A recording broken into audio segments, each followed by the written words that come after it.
வணக்கம். இன்றைக்கி வெஜிடபிள் பிரியாணி எவ்வளோ ஈஸியாக செய்யலான்னு பார்க்கலாம். ஃபஸ்ட்டு ஒரு பாத்திரத்தில் 2 கப்பு, அதாவது காப்படி 400 கிராம் அரிசி எடுத்துகிட்டு அதை நல்லா கழுவி ஒரு 2-3 தடவை கழுவிட்டு அப்புறமா அதை ஊற வச்சுருங்க. ஒரு கிளாஸ் தண்ணி மட்டும் ஊற்றி ஊற வச்சுருங்க. நல்லா எல்லா பக்கம் படுற மாதிரி வச்சுட்டு அப்புறம் ஒரு ஜாரில் கொஞ்சோண்டு பட்டை, ஒரு 6 கிராம்பு, ஒரு 2-3 ஏலக்காய், ஒரு 5-6 வத்தல், கொஞ்சோண்டு மல்லி விதை, கொஞ்சமாக பெருஞ்சீரகம் அதாவது சோம்பு, அப்புறம் நறுக்குன இஞ்சி, ஒரு 10 பல் பூண்டு. எல்லாத்தையும் நல்லா மிக்சியில் நல்லா அடிச்சிடலாம். மிக்சியில் பாருங்கள், நல்லா நைஸாக அரைச்சாச்சு. அப்புறம் நம்ம குக்கரை நல்லா ஹீட் பண்ணிட வேண்டியதான். ஹீட் பண்ணிவிட்டு அதில் கொஞ்சம் எண்ணெய் சேர்த்துக்கலாம். நான் நல்லெண்ணெய் சேர்த்துருக்கேன்.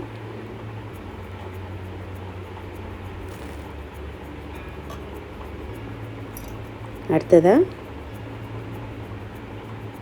ஒரு 4-5 ஸ்பூன் நெய் கொஞ்சம் ஆட் பண்ணிக்கலாம்.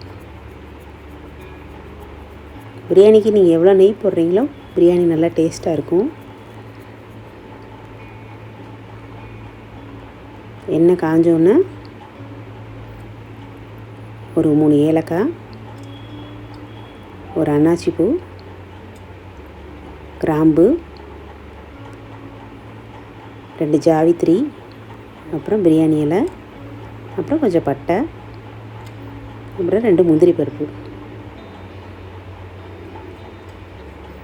உங்களுக்கு ஃப்ளேவர் ஜாஸ்தி பிடிக்கும்னா நீங்கள் இன்னும் கூட கொஞ்சம் இந்த ஸ்பைசஸ் எல்லாம் சேர்த்துக்கலாம். இல்லை ரொம்ப கம்மியாக வேணுச்சுன்னா ரொம்ப லைட்டாக கூட நீங்கள் போட்டுக்கலாம். அதனால் ஒன்றும் இல்லை. அப்புறம் நல்லா அந்த கேஷ்யூ நட்ஸ்லாம் வதங்கினோன்னா சின்ன வெங்காயம் அறுத்து வச்சுருக்கேன், அதையுமே அதில் போட்டு நல்லா வதக்கிடலாம்.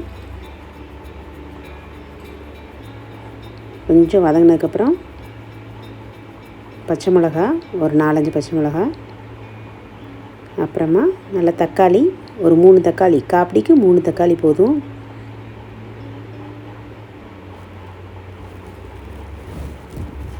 காப்பிடின்னா 2 டம்ளர் வரும். நீங்கள் 1 டம்ளர் செய்தீங்கன்னா இதிலே பாதி அளவு செஞ்சால் போதும். இதையும் நல்லா வதக்கி விட்டுக்கலாம். கொஞ்ச நேரம் அப்படியேவும் நல்லா வதங்குற அளவுக்கு நல்லா வதக்கி விட்டுட்டே இருங்க. எப்போவுமே வெங்காயம் தக்காளி நல்லா குக் ஆகணும். அப்புறமா நம்ம ரெடி பண்ணி வச்சுருக்க அந்த மசாலாவையும் அதில் சேர்த்துடலாம். அந்த மசாலா எவ்வளோ வதங்குதோ அந்தளவுக்கு நமக்கு பச்சை வாசனையும் போயிடும். அதே மாதிரி வெங்காயமும் தக்காளியும் நல்லா வதங்கிடுச்சுனாவேவும் நமக்கு பிரியாணி அந்த பிசு இல்லாமல் வரும். இப்போ கொஞ்சமாக புதினாவும் மல்லியும் நறுக்கி வச்சுருக்கத அதையும் கொஞ்சம் சேர்த்துட்டு அதையும் நல்லா வதக்கி விட்டுறேன். இப்போ ஒவ்வொரு காயை ஆட் பண்ணலாம். முதல்ல கொஞ்சம் கேரட்டு, அடுத்து நம்ம பீன்ஸு, நீங்கள் நீளமாக கூட நறுக்கிக்கலாம், நான் சின்னதாக நறுக்கிக்கேன். ஒரு 2-3 கேப்சிகம், அடுத்து கொஞ்சம் பச்சை பட்டாணி,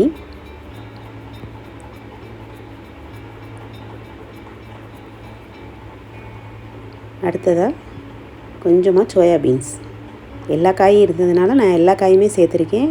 நீங்களுமே உங்களுக்கு என்னென்ன காய் உங்கள் வீட்டில் கிடைக்குதோ அந்த காய் சேர்க்கலாம்.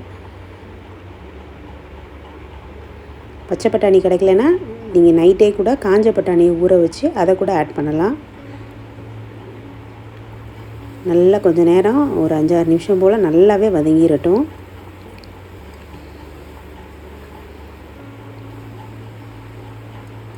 தீயையும் கொஞ்சம் மீடியமாக வச்சு நல்லா வதக்கி விடுங்க கொஞ்சம் நேரம். அடுத்ததாக கொஞ்சம் தேங்காய் பால், முதவே நீங்கள் தேங்காய் பால் எடுத்து வச்சுருங்க. ரொம்ப கட்டியாலாட்டினாலும் ஓரளவுக்கு தண்ணியானாலும் சேர்த்துக்கலாம். இப்போ 2 டம்ளர் அரிசிக்கு 4 டம்ளர் தண்ணி வைக்கிறோம். தேங்காய் பாலும் சேர்த்து கணக்கு. இப்போ எல்லாம் சேர்த்து 4 டம்ளர் போட்டிருக்கேன். அதுக்கு தேவையான அளவு உப்பு,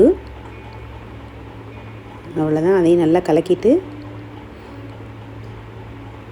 நம்ம கொதி வந்ததும் அடுத்து அரிசியை சேர்த்துடலாம். 20 நிமிஷம், மேக்ஸிமம் 20 நிமிஷத்துக்கு மேலே நீங்கள் ரொம்ப ஊற வைக்க வேணாம். நீங்கள் தாளிக்கிறதுக்கு கொஞ்சம் நேரத்துக்கு முன்னாடி மட்டும் நீங்கள் தண்ணியில் போட்டிங்கன்னா கரெக்டாக இருக்கும். ஜாஸ்தி ஊறினாலும் உங்களுக்கு பிரியாணி நல்லா இருக்காது, ரொம்ப கம்மியாக ஊறினாலும் உங்களுக்கு ரொம்ப விதையாக இருக்கும். அவ்வளோதான். அரிசியை ஆட் பண்ணிவிட்டு நல்லா கிண்டி விட்டுருங்க. இப்போ கடைசியாக ஒரு அரை லெமன் மட்டும் புழிஞ்சு விட்டுறணும். நீங்கள் நாட்டு தக்காளி யூஸ் பண்ணிங்கன்னா கூட உங்களுக்கு லெமன் தேவைப்படாது, புளிப்பு கரெக்டாக இருக்கும். இது பெங்களூர் தக்காளினால் உங்களுக்கு புளிப்பு பத்தாதனால ஒரு அரை லெமன். அதுவும் இல்லாமல் உங்களுக்கு நல்லா பொழு பொழுன்னு வரும் பிரியாணி. அவ்வளோதான், எல்லாம் முடிஞ்சு. இப்படி மூடி போட்டு நம்ம உங்களுக்கு எப்படி குக்கிங் டைம் தெரியும் இல்லையா, ஒரு சவுண்டு அந்த மாதிரி பார்த்துக்கோங்க. இல்லை பிரியாணி அரிசினா ஒரு 7-8 நிமிஷமே உங்களுக்கு கரெக்டாக வரும். ஜாஸ்தி வச்சிங்கன்னா குழஞ்சிரும். அவ்வளோதான், விசில் போயிடுச்சு.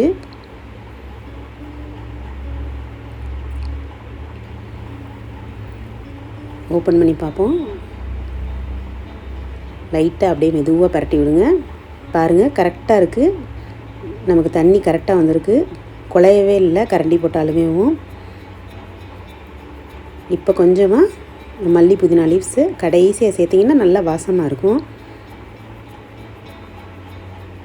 அப்புறம் கொஞ்சமாக நெய் விட்டுக்கோங்க. அவ்வளோதான், நமக்கு முடிஞ்சிச்சுன்னா நம்ம அப்படியே ஒரு ஹாட் பாக்ஸில் எடுத்து வச்சிடலாம். லைட்டாக பரட்டி விட்டுட்டு, இல்லை ஒரு நிமிஷம் கூட நீங்கள் அப்படியே மூடி போட்டு அப்புறமா நீங்கள் ஹாட் பாக்ஸில் கூட மாற்றிக்கலாம். உங்களுக்கு அந்த தம்மில் போட்ட மாதிரி இருக்கும் கொஞ்சம் நேரம். அவ்வளோதான், நமக்கு பிரியாணி கரெக்டாக ரெடி ஆயிடுச்சு. இனி நம்ம தயிர் வெங்காயம் என்னென்ன வேணுமோ நம்ம சைட் டிஷ்ஷில் வச்சு சாப்பிட்டுக்கலாம்.